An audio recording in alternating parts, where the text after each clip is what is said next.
नमस्कार. तर आज आपल्याला या 2 साड्यावरचे ब्लाउज कंप्लीट करायचे आहेत. तर पाहू शकताय तुम्ही असे म्हणजे गवती कलरच्या साड्या आहेत. अशा म्हणजे एक डार्क कलर आहे, एक थोडासा पोपटीमध्ये आणि एका साडीवर अशी छान असा मोरपंख आहे कृष्णाचा. बघा असं बघू शकताय तुम्ही.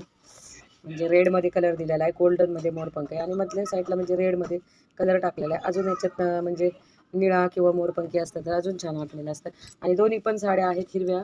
तर ह्याच्यावर एका साडीमध्ये वर्कनी पूर्ण असं काम केलेलं आहे वर्कचं. आणि ह्या दोन्ही साड्या शिवल्यानंतर बघूया आपण साड्यांचा गेटअप कसा येणार आहे. तर चला लागूया कामाला. ही ती दुसरी साडी, जे साडीवर असे म्हणजे पूर्ण वर्क भरलेलं आहे आणि ह्या साडीवरचं ब्लाऊज मी असं फुगाबाई शिवलेली, गोपीबाई. हे बघा अशी बाई शिवलेली आणि ह्याचा म्हणजे हाफच स्लीव्ज आहेत ह्याचे आणि त्या दुसऱ्या साडीच्या 3/4मध्ये घेतलेल्या. तर बघा असे आपले कंप्लीट झालेले आहेत 2 ब्लाऊज. इकडं हा मोरपंखी म्हणजे मोराच्या पंखांची डिझाईनची साडी आहे, त्याच्यावरचा असा 3/4मध्ये शिवलेला आहे ब्लाऊज. हे पाहू शकता तुम्ही. बघा असं 3/4मध्ये याचा गळा असा घेतलेला आहे आणि हा हाफमध्ये शिवलेला आहे, याचा गळा असा घेतलेला आहे. तर आपले दोन्ही साड्याचे ब्लाऊज कंप्लीट झाले आहेत.